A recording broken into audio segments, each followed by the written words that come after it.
I still remember the first time I noticed something was different. It wasn't dramatic. There was no single moment where everything fell apart. It was quieter than that, more subtle. It crept in slowly, like a fog settling over a landscape you thought you knew by heart. A hesitation here, a moment of uncertainty there. And then, gradually, something that had always felt natural began to feel uncertain.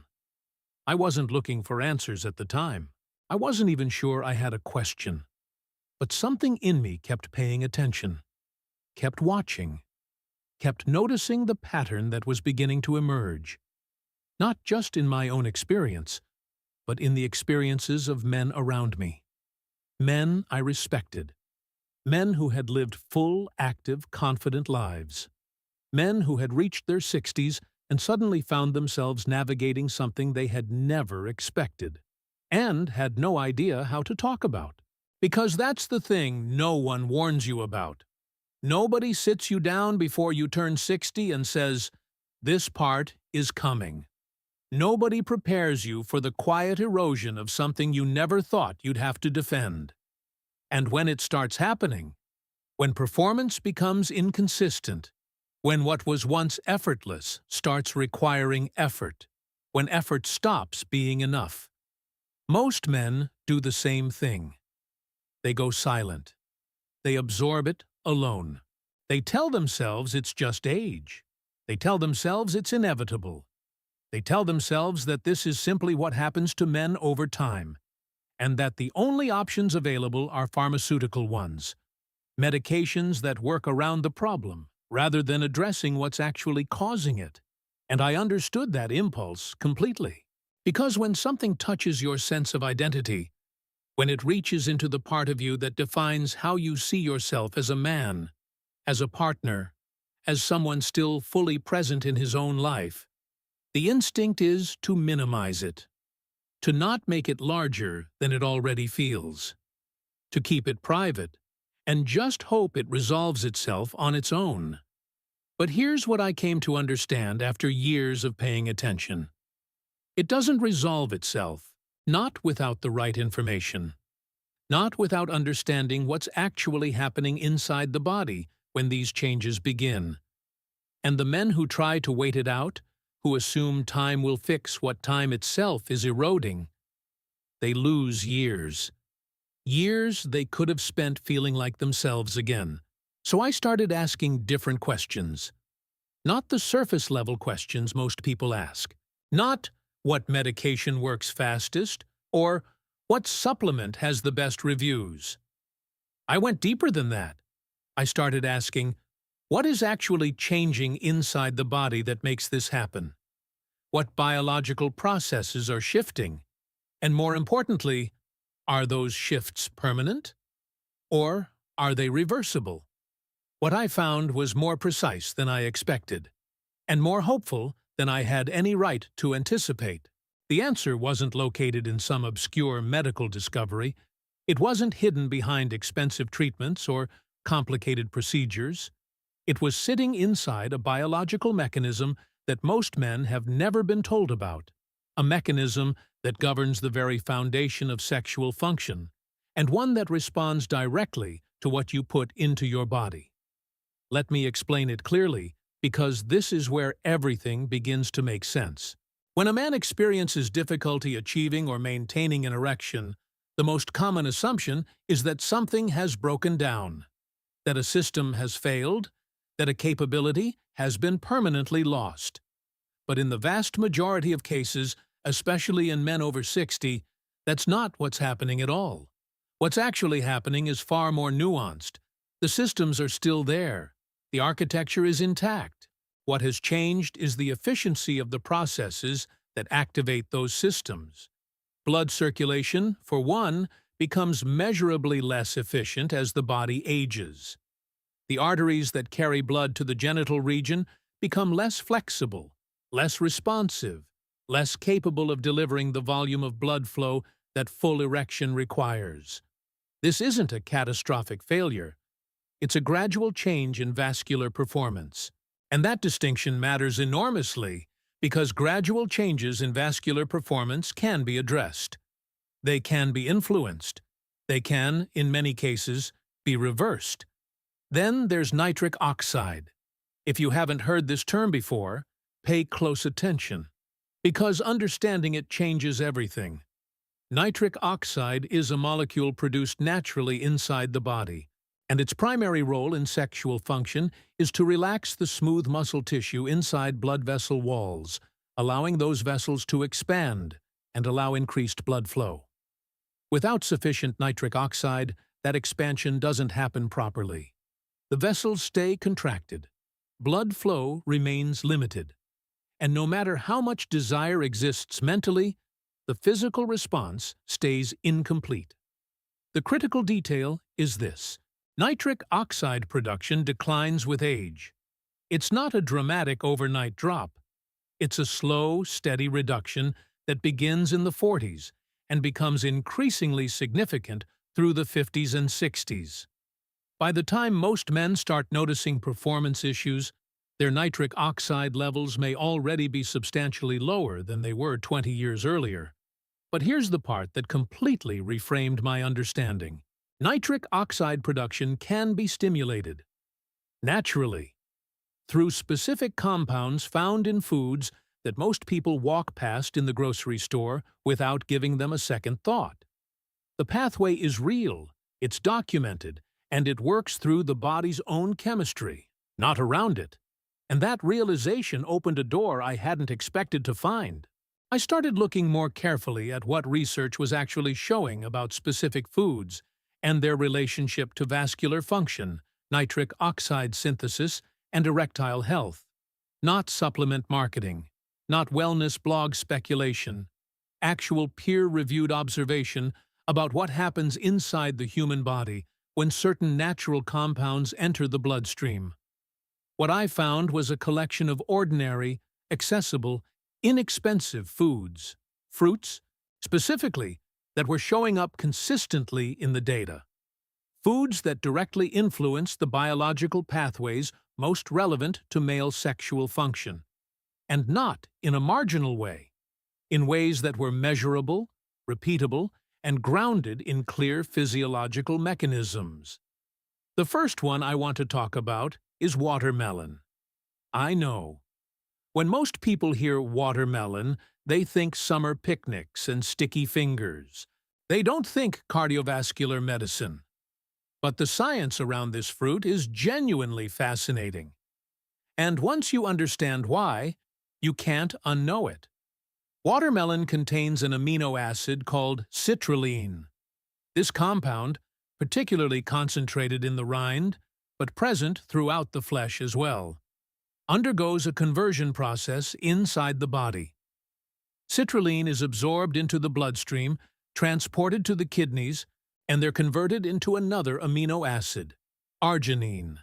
And arginine is one of the primary precursors the body uses to synthesize nitric oxide. In other words, eating watermelon triggers a biological chain reaction that ends with increased nitric oxide in the bloodstream. More nitric oxide means more vascular relaxation. More vascular relaxation means more efficient blood flow. More efficient blood flow means a more reliable, more consistent physical response. Some researchers have gone so far as to describe watermelon as having a Viagra-like effect through completely natural means. Not because it mimics a drug's mechanism, it doesn't, but because it supports the same underlying biology that the drug is designed to temporarily activate.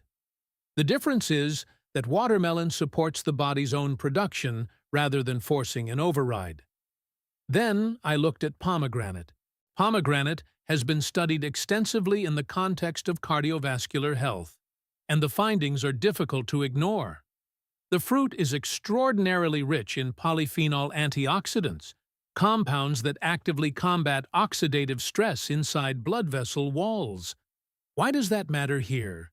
Because oxidative stress is one of the primary mechanisms through which blood vessels lose their flexibility and responsiveness over time. Free radicals damage the endothelial cells that line the inside of arteries, degrading their ability to expand and contract efficiently. Pomegranate's antioxidant compounds directly counter this process.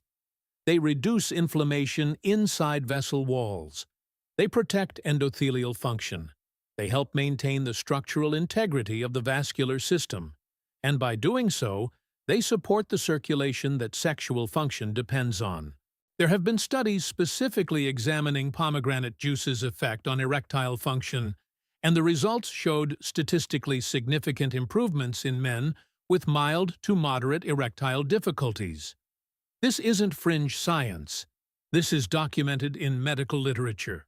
And the mechanism is straightforward enough that any physician would recognize the logic behind it. But what started becoming clear to me as I continued this research was that the most powerful insight wasn't about any single fruit. It was about the pattern. Every food I looked at that showed a consistent positive relationship with erectile function and vascular health was doing one of a small number of things: stimulating nitric oxide production, reducing oxidative stress in blood vessels, improving circulation efficiency, supporting hormonal balance, or nourishing the cellular infrastructure that makes all of the above possible. These weren't random effects. They were variations on a theme. A single underlying story about what the body needs and what specific natural compounds are capable of providing. And once you see that pattern, you start noticing it everywhere. Blueberries, strawberries, the broader family of berries. These fruits are some of the most concentrated natural sources of flavonoids available in the average diet. And flavonoids, particularly the anthocyanins that give berries their deep blue and red colors, have been associated in long-term population studies with significantly reduced rates of erectile dysfunction. One study that followed tens of thousands of men over many years found that those with the highest flavonoid intake had a substantially lower incidence of erectile difficulties than those with the lowest intake. And this effect was most pronounced in men under 70. The researchers concluded that regular flavonoid consumption might prevent a significant percentage of erectile dysfunction cases altogether. The mechanism, again, comes back to the vasculature. Flavonoids improve the flexibility and responsiveness of arterial walls. They reduce the stiffness that accumulates over decades of wear. They help arteries remain what they're supposed to be: dynamic, responsive structures that can dilate and contract based on the body's needs rather than rigid tubes that deliver a fixed, inadequate flow. Then there's the banana, something most people consider utterly unremarkable. A convenient snack, a child's fruit. But from a vascular health perspective, the banana deserves far more credit than it gets. Bananas are one of the most potent dietary sources of potassium available, and potassium is essential for blood pressure regulation. Here's why that connection is critical. High blood pressure is one of the leading contributing factors to erectile dysfunction. When blood pressure is consistently elevated, it causes structural damage to blood vessel walls over time, thickening them, reducing their elasticity, narrowing their interior diameter. The result is impaired circulation throughout the body, including in the regions most critical to sexual function. Potassium acts as a natural counterbalance to sodium in the body, helping regulate the fluid balance that determines blood pressure. Men who maintain adequate potassium intake tend to have healthier blood pressure profiles. Healthier blood pressure profiles mean healthier blood vessels. Healthier blood vessels mean more reliable circulation. The chain is simple, but its consequences are significant. And then there's avocado, which technically is a fruit. Though most people have never thought of it that way, avocado brings several things to this picture simultaneously. First, it's rich in monounsaturated fats, the same category of healthy fats associated with improved cardiovascular outcomes and reduced arterial inflammation. Second, it contains substantial amounts of vitamin E, an antioxidant that plays a specific role in protecting cell membranes from oxidative damage. Third, It provides B-complex vitamins, particularly folate and B6, that are involved in hormone metabolism and the neurological processes that support sexual arousal and response. What avocado represents, in the context of everything I've been describing, is comprehensive nutritional support for the systems involved in male sexual function. Not a quick fix, not a single mechanism, but a broad-spectrum nourishment of the entire biological infrastructure, circulation, hormones, cellular health, nervous system function, that has to work together for everything else to work at all. And here's where I need to be honest about something. When I first started piecing all of this together, I was looking for a single answer, a silver bullet, the one food, the one compound, the one intervention that would explain everything and fix everything. That's how most of us approach health problems. We want the one thing, the definitive solution. But what the evidence kept showing me, over and over again, was that the body doesn't work that way. Sexual function in men, particularly in men over 60, isn't governed by a single switch. It's governed by an interconnected system. Circulation, nitric oxide, hormonal balance, blood pressure, oxidative stress, cellular health. These aren't separate issues. They're different expressions of the same underlying condition. A body that either has or lacks the raw materials it needs to function at its designed capacity. And that means the solution isn't a single food. It's a pattern of nutrition. A consistent, deliberate approach to providing the body with the specific compounds it needs to keep these systems running efficiently. Not for a week. Not as an experiment. As a sustainable way of eating that gradually restores the conditions under which the body naturally performs. That shift in understanding, from what single thing can I take to what consistent conditions can I create, is where real change becomes possible. Because here's what I've observed over and over again in men who actually commit to this approach. The changes aren't instant. They don't happen overnight. But they are cumulative. They build on each other. And after weeks of consistent nutritional support, after the body has had time to produce more nitric oxide, to reduce vascular inflammation, to normalize blood pressure, to restore hormonal balance, something starts to shift.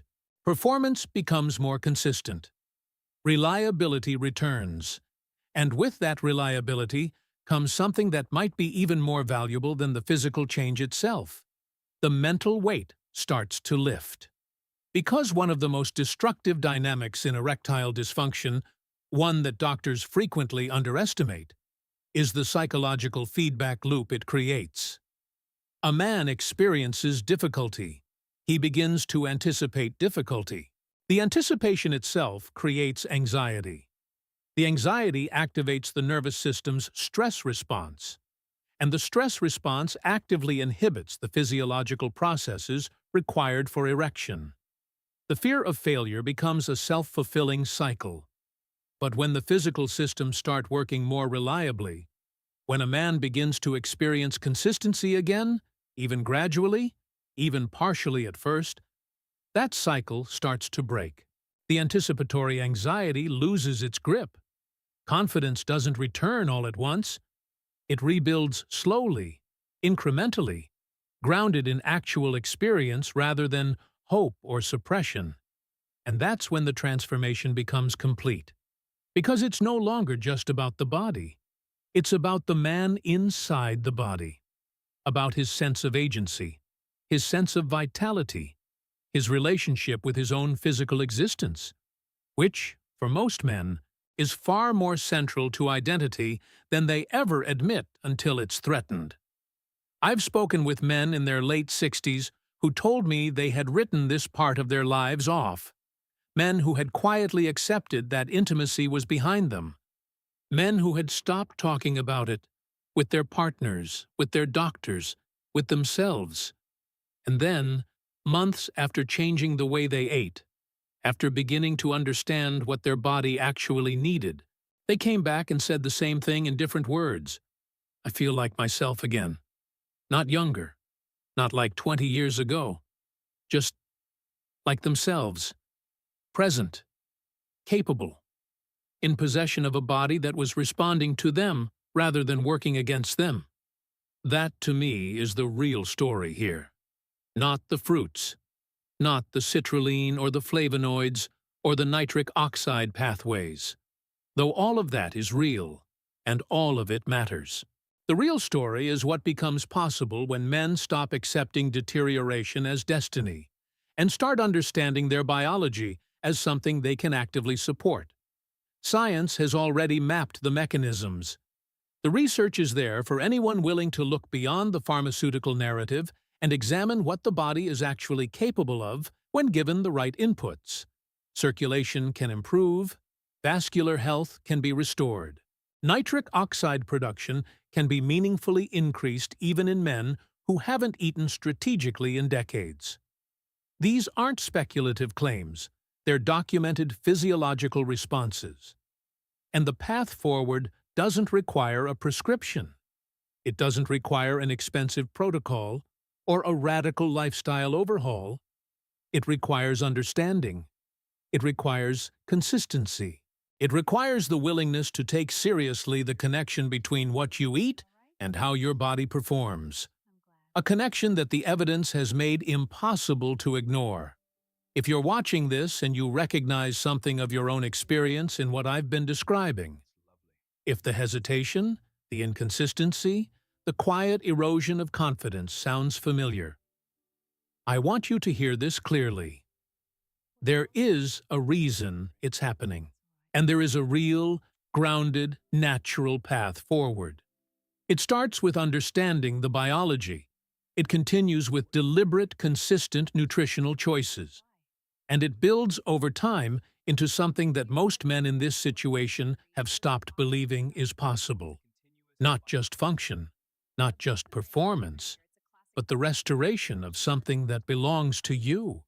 The sense that your body is yours again, that it responds to you, that the years ahead, however many they are, don't have to be defined by this limitation, because they don't. The body, even after 60, retains a remarkable capacity for adaptation and recovery. The systems are still present. The mechanisms still exist. They just need, in many cases, the right signals, the right inputs, the right understanding of what they require to come back online. And that knowledge is available to you right now.